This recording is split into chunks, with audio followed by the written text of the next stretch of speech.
Hello and welcome to the Unconventional Podcast with Grace Hardy. Today we have Ellie with us, so welcome. Thank you so much for having me. Anytime.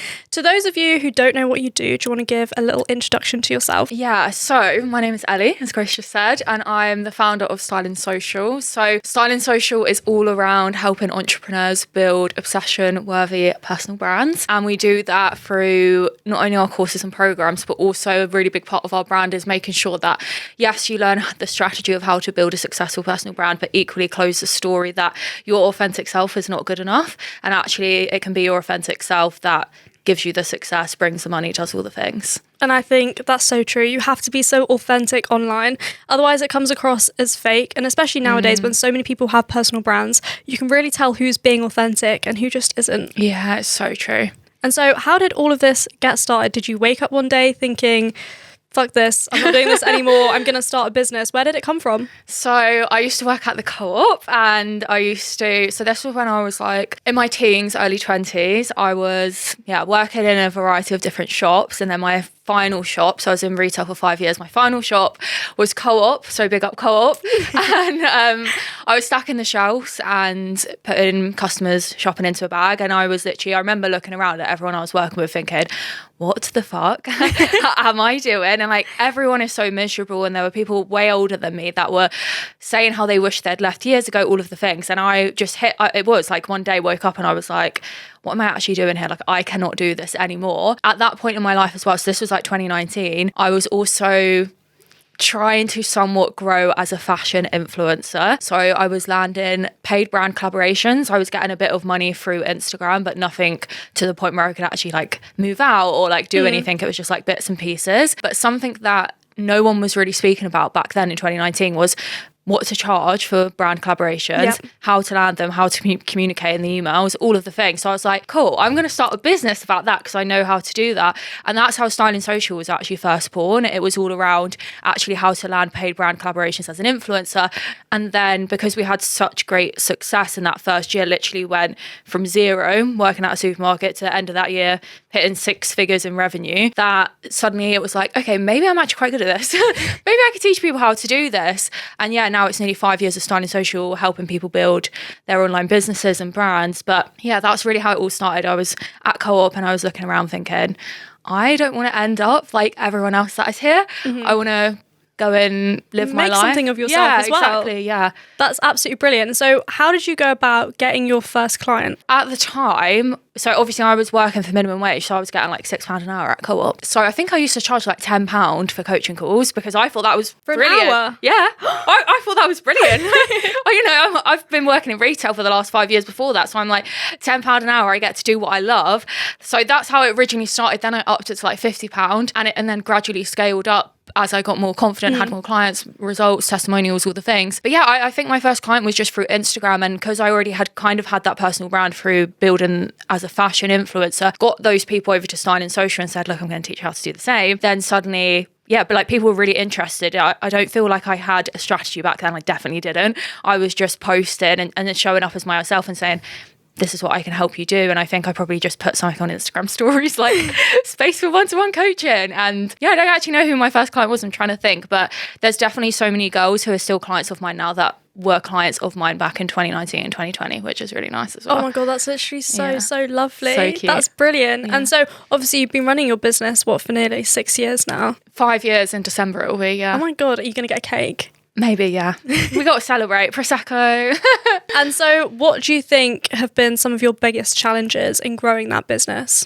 So I think a really big thing for me was actually, so a couple years into the business, this was like 2022. At the beginning of that year, I made the decision to leave my 7-year relationship that I was in at the time. And that was actually really big challenge for me then in my business because I was holding the duality of leaving a 7-year relationship. At the time, I was also in the process of purchasing a house, which I was going to buy with my partner at the time. Then obviously we split up. I went on to purchase a house on my own. So that was definitely a really difficult year for me. Okay, how am I going to support my clients? Yeah. And process this emotionally and show up, because obviously the whole thing with our brand is very much like this high energy, like the magnetism, the confidence, all of the things. And I wasn't feeling that in that moment. I was literally feeling quite the opposite. So that was definitely a massive challenge that I navigated. And I remember as well when I moved into the house, once that all went through, just sitting in this massive house, empty, no furniture, obviously we've just got the shell of the house. And because it was a new build, I'd spent that like afternoon moving in, watching everyone else move in with their partner and their family. And I was moving in like, have I done the right thing? Like, should I have done this? Is this, am I going to be happy? All the things. My dad helped me move in. And then, once I'd got in the house, I just remember like dad left at like probably 1 a.m. and I was just like sat there crying, thinking, what have I done? But obviously, you got a business to run. So next couple of days, you're up again, you're with your clients, you're creating content again, doing stories, all of the things. So that was definitely one of my kind of like biggest challenges. And I think that's been a theme throughout the last 5 years, is holding you've really got to learn. And I think this is so evident as an entrepreneur, how to hold the shit whilst building a successful business, because there's always going to be shit. There's always going to be something that happens in your personal life. There's been so many things that happen again this year. Like, you've just got to become that woman who can lead herself through those sorts of situations. I totally agree. And especially like we're women in our 20s running businesses, and most 20-year-olds are going through ups and downs in personal life all the time. But when you add building a business on top of normal life already, it is so stressful and it is such a challenge and so difficult, and not something a lot of people talk about. I mean, I've been through breakups during my business as well, and it's really difficult to separate your personal feelings with what you have to do in business. And so what tips and things helped you navigate that really tough time? Yeah, and I think this is so true. It's like, I hear this with clients a lot if they're struggling emotionally, I've not posted in a week, I've not showed up in 4 days, I've not done that. And it's like, you have to treat your business the same way you would treat a job. And that's, I think, the mindset that I've kind of had around it is like, if I have this big vision for my company and I want to get there, things can't stop when I'm feeling a little bit shit. Like, I've got to carry on, I've got to do the things. But I think for me, it's been giving myself that permission slip. I always say to my clients, like, you got to feel it to heal it. So feel the feelings, cry in the morning, have a breakdown, do what you got to do, and then do your commitments that you've got in your to-do list for the day, get it done. And then in the evening, if you need to process some more and you need to be a human, then be a human. But I think that's the first thing, is like the permission slip.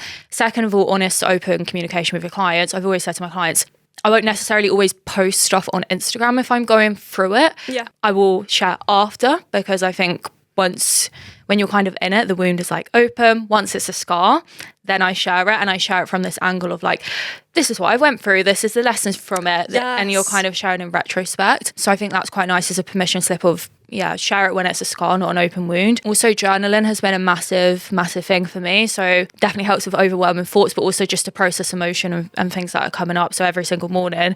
But I feel like people put journaling on a pedestal of like, it needs to be this perfect thing. But I will literally, I have this notebook, I have like 10 now, and I will just write. Like, you're not even thinking about what you're going to write, you're just going to write and let it flow, and then you're probably going to cry when it happens, and you're going to get all your emotions out. So I think journaling was probably my biggest thing to get me through it, and a permission slip to be like, doesn't have to be perfect, but we're going to commit to doing the things on our to-do list today and showing up, because we didn't spend the last however many years building this business to not show up for it. So that's kind of my take. Do you know what? I completely agree with all of that, especially like doing stuff on your to-do list, but not overwhelming your to-do list. So for me, when I was going through a breakup, I'd wake up in the morning, make my Nutella on toast, cry into my Nutella on toast, and then I'd be like, right, this afternoon I have these 3 non-negotiables that I need to get through, and I've got 2 meetings that I've put in my diary. So not to overwhelm myself, but also to give myself the space to be upset, because at the end of the day, like, I'm just a girl, I'm gonna cry over a breakup, like, that's just the way that it is.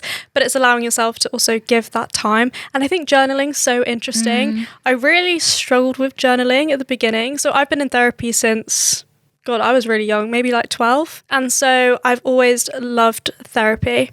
But sometimes my therapist can't fit me in if like something comes up like straight away. So I started journaling like a couple of months ago. And you're right, I had one of those big like flippy A4 lined notebooks. And I just started writing. And I was like, oh my God, this feels like so good to like get it all out onto paper, and then no one can see it, and that's fine.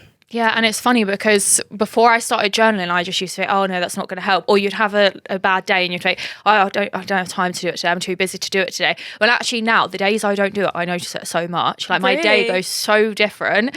Yeah, I just feel like for me, especially with business, a little bit off topic, it's not necessarily managing problems, but if I'm stressing about something that's going on in business or like a conversation with a client or what am I going to post today or what am I launching today, like everything in the journal, journaling it out. This is what I'm doing today. This is my plan. Oh my God, I love that. This pissed me off last night. This conversation happened last night, and just processing it all. And then you're starting every day on this really like clean slate and clean energy rather than your mind trying to wander and think of something else like you've already done it. I love that. Yeah. I think I'm going to try implement that. I like it a lot. Do it. Because I see like Grace Beverley's like productivity planners, but my brain is a bit too like sporadic to write it all down. Like I need something I can adjust and take out and scribble and delete and add again and all that sort of stuff. Yeah, I'm the same. Yeah, for my actual to-do list, I use, have you heard of Asana? Yes, I have. I love Asana, yeah. Because I'm the same, I have to move things around. Yeah.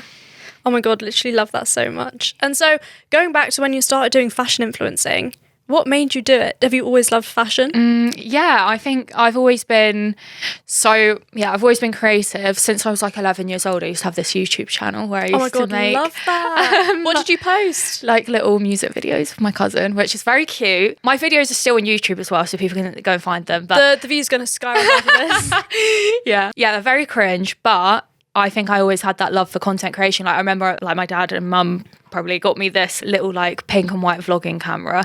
It was probably like £30 from Argos, and I remember that used to be like my thing when I was 11. And then that kind of followed me into, I guess, like my early teens when I started the fashion influencing. But I wouldn't even say I necessarily had a massive passion for like clothes and stuff. I just thought it was like a fun thing to do to share your outfits, and you can make really great connections on Instagram. And I feel like at school especially, I never really felt like I fit in, whereas Instagram, that was like, oh, I've got friends there, like, oh, people like me there, like I can have conversations there. And I felt like I probably fit in and was understood a bit more on the online world. So that's what actually drew me to fashion influencing rather than my love for clothes. It's kind of just like, like I like sharing my outfits. But also it's creating a safe space for you. Like, for example, I didn't like school. I didn't have a very enjoyable time. I wanted to get out of there ASAP. Yeah. And so when I started my business, I started creating a really nice community and a safe space for myself to be me, like be my actual personality online and also help people. And I feel like so much more acceptance on my platforms like online than I did back in school. Yes, I feel exactly the same. And like this is such a big drive for me with Style and Social is, yes, like I said at the start, like yes, we help you build a personal brand, but deeper than that, we actually close that story that being who you actually are isn't good enough and that you've got to change and you've got to be someone else in order to fit in. So it's really nice. It's like we recently had this in-person event that we hosted, which was like a content and connect day. Love that. And everyone was like crying at the end, but from pure just... they'd never felt like they'd fit in until that day. And then from being in that room with women, you know, like I feel like a lot of women have this belief that they don't get on with other women or women are bitchy, whatever, when actually if you can get all those people who have those beliefs and experiences from school or wherever it's formed in a room and you can just crush that belief straight away. So yeah, it's like, the brand is, that's a massive, massive drive for me, is all to do with that. Like you can fit in, you can be yourself. And actually that's going to be the thing that drives your success. 100%. And I think that's so important, especially when women support other women. Yeah. So like I went to this Women's Day lunch and I was so nervous. It was like my first time like being with a group of women all in my industry.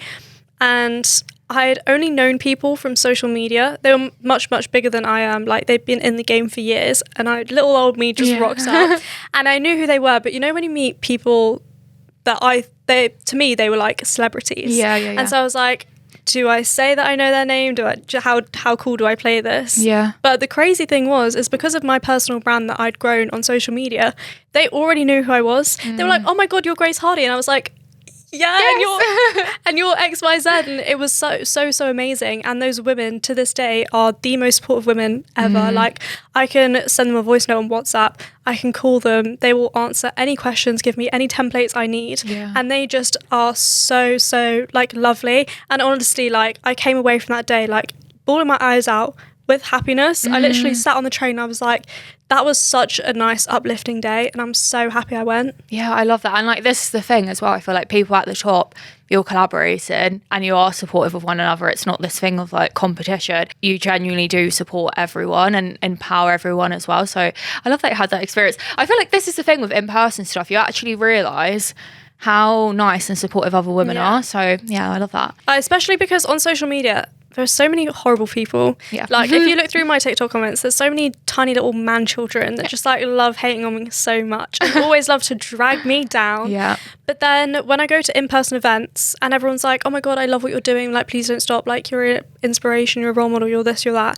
And I go, oh, okay, well, that comment really got me down the other day. But actually, when I come in person and I'm in my community with the people that like uplift me, I actually feel really like heartwarmed and like really appreciated. Yeah, and it reminds you why you do what you do. I think that was for me. Like, when I started doing in-person events, I was like, oh shit, like, these are real people, and I'm actually seriously changing people's lives here.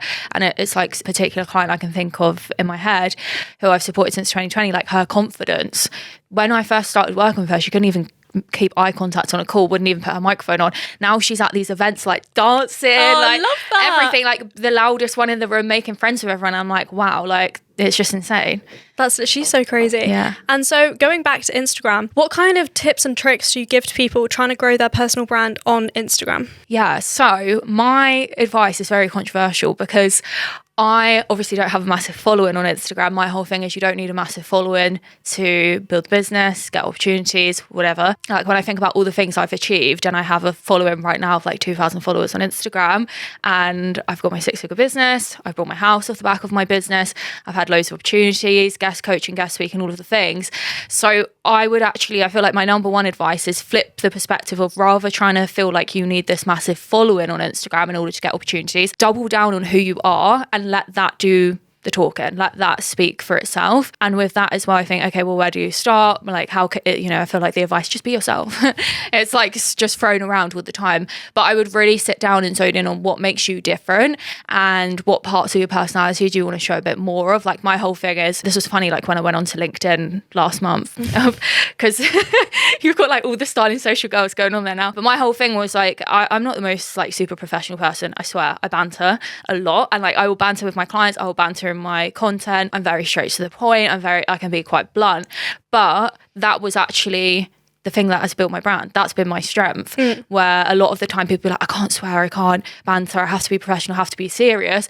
But then because you're masking and you're being someone you're not, you don't have that magnetism around you. Like, I truly believe when you're your true authentic self, you have this magnetism around you where people are just like, I don't know what it is about this girl, I just want to be around her, I just want to be in her world. And it's that authenticity piece. So I feel like my number one thing is really zoned in on who actually are you at core, and maybe you need to do work to find that out. And I think as well, journaling's a great way to find stuff out about yourself, but equally exposure therapy and putting yourself in the room and doing the things that scare you, getting uncomfortable. Yeah. When I was in 2022, so when I spent that pretty much whole year single, I was living alone, working alone. It was down to me whether I was going to have a life or not. Like, I had no friends around me, I had no family around me. I'm in this house, I've got my business, yeah, amazing. But I was like, I need to go out there to, number one, find out who I am. Number two, meet new people, put myself in rooms. If you can live alone, I think living alone helps you find out who you are massively. But yeah, I definitely think for Instagram, like, double down on who you truly are and let that do the talking and get really confident and comfortable with showing every side of you that you want to show. I completely agree. And also, I think when you are alone, that's when you find out the most about yourself. Like, recently I've got so comfortable in my like own space and just being by myself that it's really allowed me to be completely myself. Like, I've learned so much about myself, and like now I love my own company. Yeah. Like, I'll happily take myself away on holiday and I will be so happy for a week. I'll be like, oh my God, I'm really looking forward to this week. I get to spend it with myself. This is the thing. And like, I used to be so anxiously attached previously where I couldn't do any. It's like, oh no, I just like the company around. It's like, no, mate, you're just anxiously attached. Whereas now I've lived alone for 3 years and my partner will be moving in soon, but I've had the best 3 years living alone, and that those 3 years have been where I've learned the most about myself. My confidence has like skyrocketed. Yeah. And it's funny because I had the business success very early on, but it's actually only now later on down the line, nearly 5 years on, that I've started attracting opportunities like this. And I think it's all like, I'm very much like strategy and energetics, and I truly believe it's to do with the confidence piece, because Ellie in 2019, 2020 wouldn't have sat here on a podcast and spoke. Whereas now it's like the 3 years living alone, learn about myself, have the confidence, makes sense. So yeah, like if you can live alone, do it. And I think as well, like you might not have the chance to live alone when, like if you've got a partner and you're going to have kids and a family and all the things. So for me, I was like, you can look at it in two ways. Oh, I live alone, I'm going to be really lonely. Or I live alone, I have all this opportunity. I'm never probably going to have this season in my life again. Let me just embrace it and surrender to it. Completely agree. And especially like me, when I was 16 years old, I had crippling anxiety. Like I was on propanol, they put me on medication for it. I couldn't leave the house. Like it was so debilitating. And so what I hated, my therapist was right, and I really hated she was right, but it's the fact that you need to expose yourself to things that you're terrified of. So for me, I was terrified of public speaking, if you can believe it. Yeah. I literally would call in sick to school if I had a presentation. Like I would say no to everything. And then when I started my business, people were like, can you speak at this event? Can you do that? Can you shoot a reel? Like even reels gave me anxiety to like sit down and speak. And then I was like, okay, I need to shove myself in the deep end. So I remember doing my first talk, and it was for the Department of Education. So it wasn't like a little talk. It was like a big talk. And I was absolutely terrified. Like my heart was racing, but I did it and the feedback was so positive. And then I was like, okay, fine. Then I started this podcast, which honestly helped me tons, like just chatting to people and like speaking and all that sort of stuff. But you have to really just like chuck yourself in the deep end. You have to also stop making excuses for yourself. I would always be in the victim mindset. Oh, I can't do this because of that. Or I can't do this because I have that. And I would just be like, no, you can literally do anything. Just like stop putting barriers there for yourself. Yeah, this has been like the biggest thing in my journey, and also what I coach on a lot is you have to be so real with yourself with when you're staying in your comfort zone and self-sabotaging, opposed to like, yes, there's going to be fear, but on the other side of fear, I always say this as well, like the bigger the fear, the bigger reward, the bigger risk, the bigger success. And how bad do you want it? Like there's definitely always been fear in my like situations the whole 5 years of business, but it's been the thing that's driven me, because I know the more that I'm scared, the more that the success is on the other side. And I think, yeah, you've definitely got to be so real with yourself where you're self-sabotaging to stay in your comfort zone. And actually, for me, what I found, I don't know if it's the same for you, I find it harder to sit in my comfort zone now than to be out of my comfort zone. Like I actually have started to love that feeling of like, oh, it's a little bit edgy. I feel a little bit scared today. Or you wake up and you're like, oh, that's giving like anxiety or whatever. But actually, that to me is less scary than being in my comfort zone and thinking I'm going to stay here and just be where I am for the rest of my life. Like that's more scary to me. 100%. For me, I'm a nobody that's trying to become a somebody. And so every day I need to push myself bit by bit, not in a big jump, but little building blocks into the abyss. Like, because I don't want to be this version of myself forever. I'm very comfortable where I am now, but I want more, and I want to become a better person, like constantly, like over years and years and years and years. And I do want to run a successful business, and I do want to be a successful person. And you can't do that by staying where you are. If I didn't grow from this point onwards, yeah, I'd be fine, but I wouldn't be great. Do you know what I mean? Yeah, and this is what actually did happen to me in 2023, because I had the house, which was my biggest goal because I never had a permanent home growing up. Congratulations. Thank you. So once I got that, I was like, well, where do I go now? Like, I've got the business, I've got the house. I just met my partner, who we've now been together nearly 2 years. And I was like, I had no drive because I was like, I've got everything I ever set out to do for this business. So I just had this whole year of 2023 being so complacent, so content, but so bored and like got really, really low because I didn't have any drive to get out of bed every day. I was like, I've literally got everything I want. And I think so important as entrepreneurs, I know this is like, again, maybe slightly controversial of like, yes, be happy where you are. Yes, be grateful for what you have. But I do think you need to have the next thing to strive for and the next thing to go for. The argument is, well, are you ever going to be happy? But I think if you don't have that, you get so complacent. And I think naturally as entrepreneurs, like this is in our blood, like we have that drive, we have that passion in our eyes. That's what excites us. That's what fulfills us. If we're not going for that and we're not kind of like stepping into the version of ourselves that we know we could be, then we're just doing a disservice to us, to our clients, to our business, life's purpose, all of the things. So I think it's nice to always, I say to my clients, like, set minimum goals. So like, looking back now, I wish my house was a minimum goal instead of a maximum goal. Yeah. Like it should have been like a step in the process. Yeah. I love that though. Yeah. That's such an interesting way to look at it, because we all have goals. Yeah. We don't really split them out.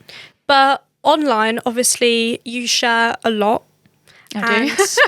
And it's great, and I love watching everything. I love to live vicariously through you. But how do you find the line of what to share and what not to share on social media? Yeah, and I feel like this is going to be so dependent on the person, of how much you want to share and what you want to share. I think a big misconception is that if you want to build a personal brand, just share your life, when your personal brand isn't just your lifestyle content. It's going to play a part of it, but your personal brand is you. It's your personality, it's your values, it's your opinions, it's your perspectives, all the things. Lifestyle content can play a part in that, and sharing your life can play a part in that. But ultimately, it's about your lessons and experiences from these situations. So whenever I'm sharing my life, I'm coming from this angle of, what can I teach people from this? Yeah. There's a quote actually that I can share that's quite good. So it's about you, but it's for them. And that's everything I do with my content. So it's about me, it's about my life, but it's for them. It's like this podcast right now. Yes, it's about my story, but it's for them to learn the lessons, the experiences, not make the same mistakes. So with my content, I do exactly the same. So I share a lot of behind the scenes of my business, because naturally I'm helping people grow their online business, so it makes sense to share that. I share a lot about my own confidence, because I feel like that's, again, had an impact on my business. I share bits and pieces of my relationship. Try and be more private with it, but it is very hard to do. I think number one, because I'm just such an open person. I will literally I am a very open person, but also it's like I was having this conversation with my partner. There's such a huge why as to why I've started sharing it a little bit more, and it's because I think a lot of, and I know we've had this conversation, women in business or successful women or high achievers, high performers, we can hold this belief, and I know I definitely had this belief for that, if we're successful, if we earn a certain amount of money, or if we have this business, then we can't be loved in a certain way, or we can't be protected, or we can't be provided for. And I know previously, like, I've definitely got myself in that headspace of like, oh, it's fine, I'll pay for that date, I'll arrange that, I'll do all of that, when actually that's not my situation right now, that's not my relationship right now. So there's power in me sharing that. There's intentionality behind me sharing parts of my relationship, because it's crushing the belief for women that think, oh, hang on a minute. And I have so many messages like from this last week. Oh, that you're showing me what's possible. Oh, I'm realizing my relationship maybe isn't serving me of where I want it to be, or maybe I need to have a conversation with my partner, or maybe this, maybe that. So yeah, I think as long as you've got intentionality of like, okay, who's the ideal client or audience, whoever it is you're trying to serve, how does sharing that piece of your life benefit them or help them in any way, or is there a lesson, a teaching, and take it from there. 100% agree. And I always think if you're going to share something, there always needs to be intention behind it. So for example, I speak very openly about my anxiety before I go to big events or big talks that I'm speaking at, because it's important for everyone to know that I don't just rock up there on the day like happy and bubbly, and that's what I'll be externally, but inside I'm shitting myself. Like, I'm absolutely bricking it. But it's important that people see that, so they know that it's normal, and not everyone like shows up and is 100% like okay all of the time, and it's okay to have down days. And so for me, for example, I love my sleep. Like, I need 10 hours of sleep every single night. If I don't sleep, I'm a horrible person. So for example, I had a really, really busy week last week. I was working 14-hour days every single day. And there was one day where I had a couple of things on my to-do list, and I took them out of my calendar and I had a lie-in. And I slept till 10:30, and I felt so refreshed, like smash the day ahead. And I shared that because, especially when you're running your own business, sometimes there's a lot of pressure to wake up at 5 a.m, do yoga, answer your emails, have a client call at 6 a.m, like do your social strategy at 7 a.m. And for me, that's not realistic. And other people also need to know, if it doesn't suit you, then don't do it. Yeah, so true. Yeah, I'm exactly the same. And so I don't do any client calls before 11 a.m. That's my thing, because I'm similar to you. Need my sleep, but also I need quiet time in the morning. And I it sounds really like ridiculous, but I like 2 hours of just quiet time in the morning, journal, nice breakfast, maybe meditation, maybe tapping, whatever it is, nervous system regulation, mindset stuff. I need that time first, then I go into my work. But I think it's important people see that. And I also share a lot of the times I'm having a breakdown, or where I'm like, I don't know, something mental's going on in my house. Like, there's been so many situations, kind of like that duality piece that we were speaking about earlier, of I had to hold the shit and show up. And I documented that behind the scenes as well. Like, there was a situation, again, going back to the house, I don't know, I think I was there like maybe 6 months and discovered that the entire kitchen was covered in black mold because the dishwasher wasn't plumbed correctly or whatever it was. So anyway, that then spread basically whole downstairs of my house. Everything was ripped up, redone. Bear in mind, this is like just left a 7-year relationship, then got this house, then this has happened. It was like hit after hit after hit after hit. And I was somehow showing up and fine. Congratulations. Like, well done. Hats off to you. I don't know how, but there were still days where I was like crying and having a breakdown, and I would share that of like, I'm really struggling today mentally, this is happening, whatever it is, because it felt okay to speak about that in the time. Whereas like my breakup, I document, and I know again it's like a weird thing, like, oh yeah, why are you filming yourself crying? But I documented certain things. So once it was like 5 months after the breakup, because no one even knew about it in my business apart from private clients, I was like, I've just left my ex. This has been the last 5 months, and I just like cried on stories and shared the story. And I think people need to see that, because otherwise they have you on this pedestal. Whereas if they can see, oh, I'm like that, so I can go there, it kind of bridges that gap for people. And I think that's like so needed. I think as soon as you have a following or you're doing well, people do put you on a pedestal. In some ways it's a lot of pressure if you are not being authentic. On the other hand, it's really important to show that you're just like everyone else, and you've just got here because of hard work and like literally working your ass off. Like, that is how you're here. But going back to it, how have you found dating as a business owner? When I was single and I was going on dates, that was very interesting. And I think like one of the main things is, I feel like this was my personal experience. I feel like the men that I attracted and went on dates with, or were texting or whatever, loved the idea that I was a woman in business and had my own business. Absolutely loved it. Amazing. It was the constant line of like, oh, how's someone like you single, you know?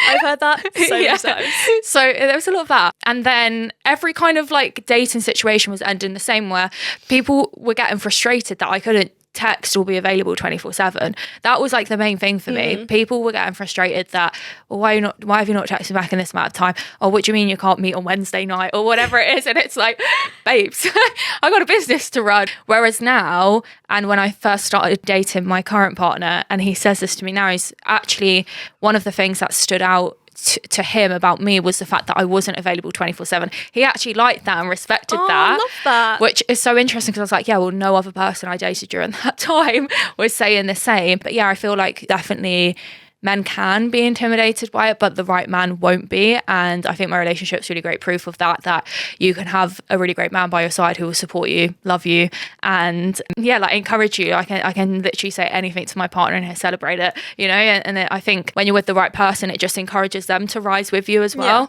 Whereas previously, I think I've been in relationships or dating where I've been doing the self-development work or business, and you kind of grow apart and you go in different directions, which is fine. Appreciate not everyone's going to be a self-development like junkie. Like do you know what I mean? You know, I think as an entrepreneur, for me, I like to have someone by my side who's also grown and evolved. And that's, I don't know, I find a lot of people who are ambitious kind of want the same. So that was like a really important trait to me. But yeah, it was definitely an interesting journey. I totally agree with everything that you've said. And I think they always love the idea of it. Like in their head, they're like, wow, powerful woman in business. And then the reality of the fact that you are very busy all the time. Some evenings you will have to work. Sometimes you have to cancel and rearrange a date because something's come in the calendar, something a bit more urgent than a dinner or whatever it may be. And they really dislike that quite a lot. And it's also like the replying. I always am like, okay, today is a busy day. You probably won't hear from me, but I'll text you when I can. But I've had people that will like send me multiple texts being like, hey, you okay? Where are you? What are you doing? Are you all right? And I'll be like, I'm in a meeting. Yes, this is the thing. Yeah, it's like, I remember this one specific situation where it was literally like every social media app I had a message from this guy and my texts and missed calls. And I was like, yeah, this ain't gonna happen. Like, yeah, this is not the vibe. And that kind of scared me. And then I was like, well, maybe I'm just never gonna meet anyone, because I was thinking maybe this is just what it's like. So yeah, I just didn't date for a while after that. That kind of like scared me. I don't blame you. I had the same thing. I sit down on a Sunday and I schedule all my posts for the week. And he was like, you've posted, but you haven't texted me back. And I went, that was a scheduled post. You know I do this every Sunday. And he was getting really riled up. And then he was like, yeah, sorry about that. And I was like, you're not for me, and that's okay. Yeah, I think this is the thing. You need someone who's on that same wavelength as you. They don't have to be an entrepreneur. Like, my partner's not an entrepreneur, but he's got his own career, he's got his own stuff going on, his own hobbies, his own friends. So, you know, I think that's what works really nice about our relationship, is we work really well together and have that quality time together, but equally we have our own shit going on, which is really nice and important. I think it's so important. But running a business for 5 years, how have you found celebrating the small wins? Because as entrepreneurs, we always get swept up and we're always like moving the goalpost of what it means to be successful. And sometimes we don't take a step back to go, oh, I've done this week and I'm really proud of myself. Yeah, it's so true. I was listening to a podcast with Tommy Mallet actually on Sunday, I think it was, and he was saying about how he never really took the time to celebrate his success, and he got married, had his son, all the things, and he's like, it's just a massive blur. Like, I don't remember that year. And he was describing it as like beast mode, where you're just so tunneled in, so focused. And I was like, oh my God, I so know exactly what he's on about. And I think I fell victim to that in my first few years of business, where it was like nothing else mattered. All I cared about was getting this business up,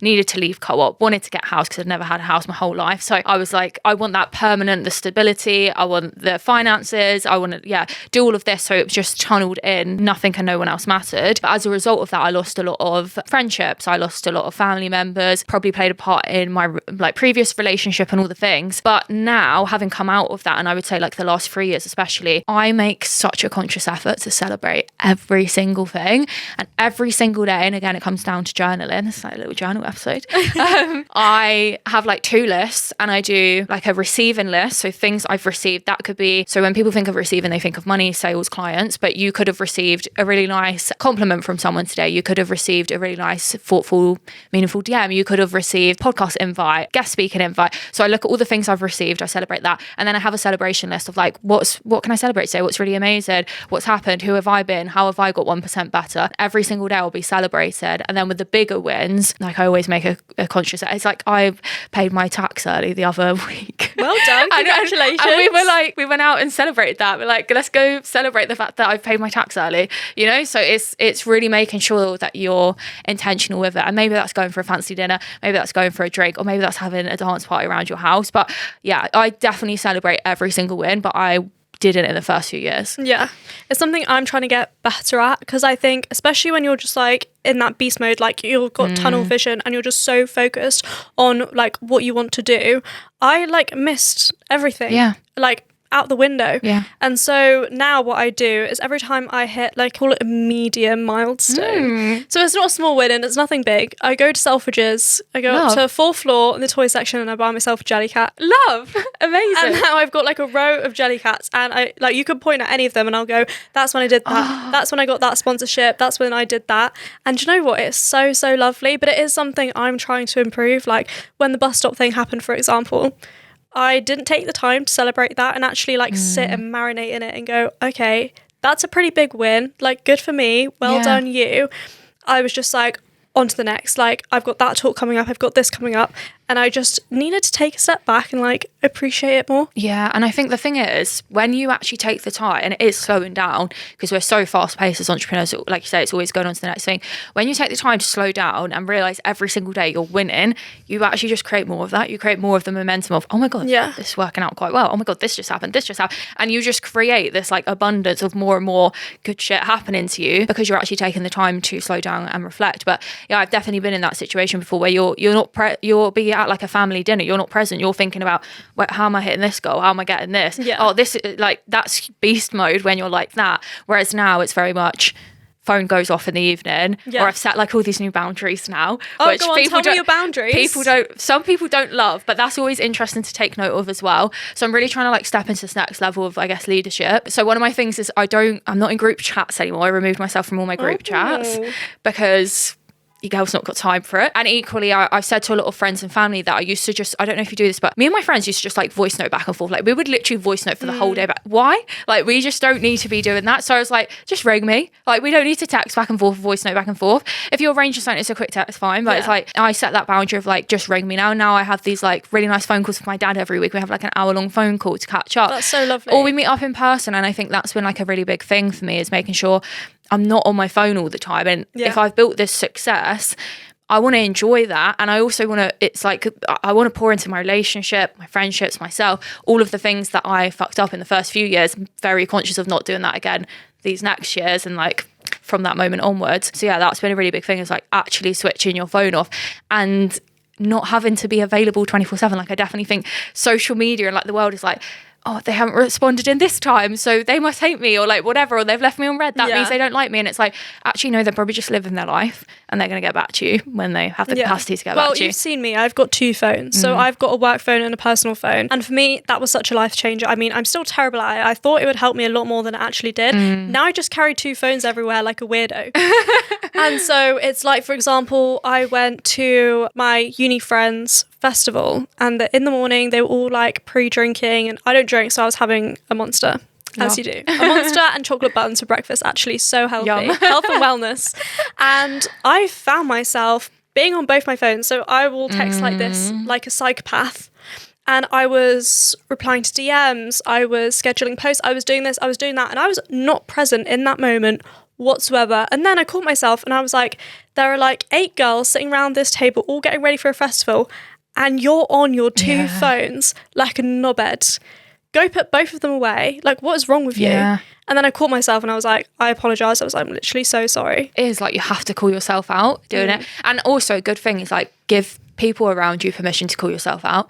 So my partner's very good now. It's like, I thought you weren't going to talk about work, you know? I love that. And it's like, yes, call me out, because like I need that, and that's how I grow and evolve. I'm not going to react to that and be like, oh no. It's like, no, thank you for that. So yeah, I think that it is like calling yourself out, or get the people around you to call you out, but you kind of got to say it to them, because otherwise they're probably not going to want to do it. And yeah, like the switching the phone off, because I do have a business phone, I don't use it because I was same as you. I was like, well, now I just have 2 phones with 2 lots of messages, and it was like even more overwhelming.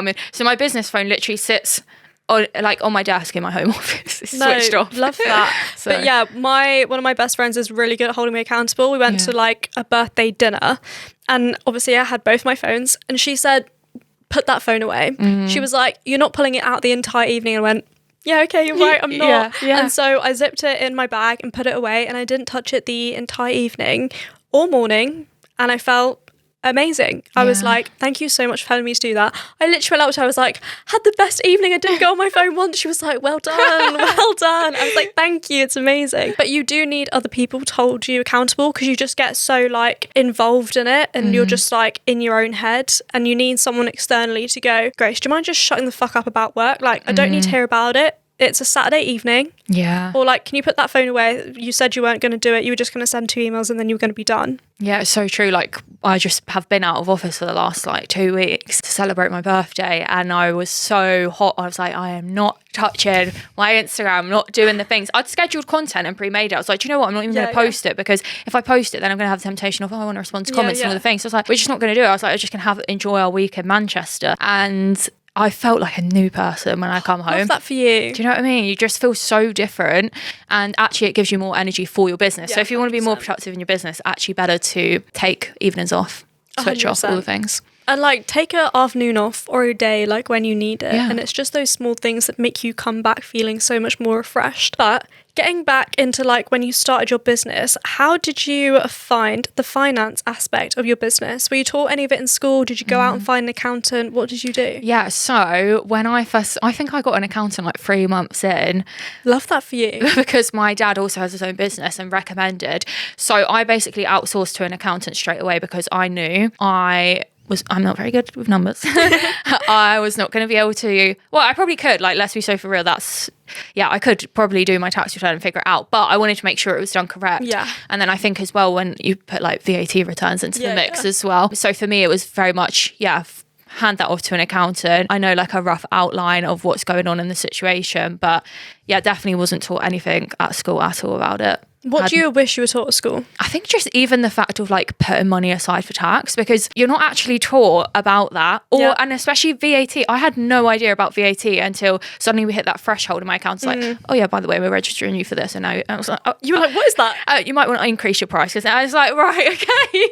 Like, it was just suddenly like out of nowhere. I genuinely had no idea. So I think that was like the main thing for me. My dad had said like, oh, put 20% aside for your tax and things like that. But if it wasn't for my dad saying that, I would have had no idea. And I don't really think, I don't even know if I would have put it away. I probably would have just thought, oh yeah, that's all my money. Do you know what I mean? Yeah. And people do that though, but I just think it's because it's not taught in school, and just like really basic stuff like the tax system. Like it's different if you're like self-employed or sole trader, or if you're a limited company. Yes. It's different. How to pay yourself. What is that? When do you need to know about that? It's just all those really small things, and like budgeting and saving and investing, and just like a little bit of knowledge would just make everyone's life just a little bit nicer. Yeah, definitely. And I think like even when I was saving for the house, I probably could have done that so much smarter. I just had it in a normal savings account. Yeah. So I probably could have got money from a bank on top of that, but I was just like, I didn't really know what I was doing. I just want to stop saving the money for a house. So I think, but I kind of also understand, and it makes sense why we're not taught that at school. I can understand why. Why do you think we're not taught it at school? Because whoever may not want us to be smart with our money. Conspiracy theory. Yeah, that is like me all over. So yeah, that would be my take on that. Yeah, 100%. It's like a lot of stuff. We're not taught how to buy a house, are we? We're not taught how to build a business. We're not taught, all these things. So no, exactly. And for me, like in corporate, I was always told to be the same as everyone else. Like if you had a out of the box thought, put it back in the box. And then as soon as you become self-employed, you have to think outside of the box. Like I had to find a USP of what made me different, and I was like, I don't know, I've been told to be the same as everyone else for the past 3 years. Like what actually, why as me as an individual, what do I bring to the table? Like to me that was mind-blowing. Yeah, same as me. Like I remember thinking as well, I used to tell myself that I'm really shy and quiet, but it wasn't. It was just a conditioning from school and my experiences. I'm actually not a quiet or shy person.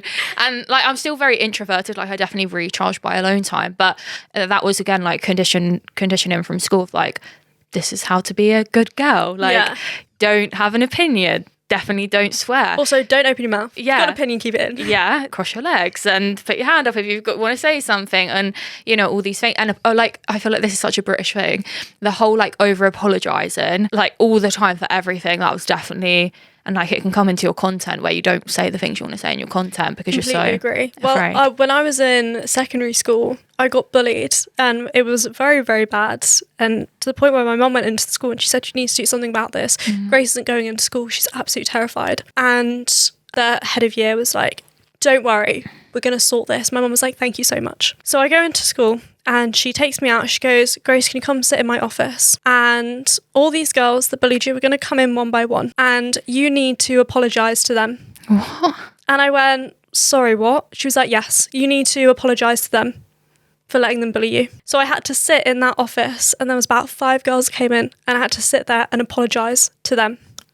My mum was livid. That is not normal. That's mental. It was crazy. But then part of my brain was then conditioned, if someone does something bad to me, then I need to apologise for hurting their feelings or being the way that they reacted to me, which was obviously very detrimental. And so I had to go figure that out in therapy. It was horrible. Yeah, so much. I think so much happens through childhood and school that you don't realise you're actually like, the way I describe it, it's like you have this rucksack of like stuff from your childhood until you unzip it and actually look, the reason why I think like this or act like this or whatever it is because of that. It's like even things around, a lot of people don't feel confident or safe to speak about money or their success. This is the number one thing I see with clients, is so scared to take ownership. I had a client call the other day with someone who's literally 100k a month. She's got her own HQ, like getting flown out to all these countries. That's like amazing. Massive stuff. You don't see it anywhere. You would not know. And it's like these massive business owners feel scared to say that I've achieved XYZ because they're scared of the backlash, because they're scared of the judgment. And it's all stemmed from childhood and what's gone on at school usually. And that's why I'm in therapy. I've got a lot of baggage, a lot of stuff in my rucksack that I need to unpack so that I can be a better businesswoman. Like there's stuff in business where I'll be like, I don't deserve XYZ. And that will be because of something that's happened in my past. And then I get to break that down with my therapist and then overcome it and be able to like move on to the next steps of business. Yeah, so true. It's always, I don't deserve this or I'm not worthy of this. It's like the biggest thing. And I say as well, I'm like, entrepreneurship and business, yes, it's strategy. It's just one big mirror of like self-development. Like who do you decide to be every day? How do you decide to grow? You've got to constantly, like a lot of people give up with their business. What's the stat? Like X amount of businesses fail within the first year. Yeah. And I truly believe that's more down to the mindset of the entrepreneur behind that. Of you got to be able to handle rejection. you've got to have massive self-belief, self-trust. Like, you've got to have all of these traits or build these traits in order to kind of survive and also thrive and get through it. 100%. And so last question is, what is a piece of advice you would give to your younger self? Ooh, my younger self. I don't know. Oh, I would probably tell her that it's safe to be herself. It's safe to have a voice, safe to have an opinion. And that actually, if she leans into that a little bit more, you probably have a lot more fun at school, at life, in your jobs. And everyone doesn't secretly hate you. And you're not too loud or too quiet or too annoying and all of the things. And you're going to be fine. That is perfect. Well, thank you so much for coming on. It was an absolute delight. Oh, thank you so much for having me. That's all right. Perfect.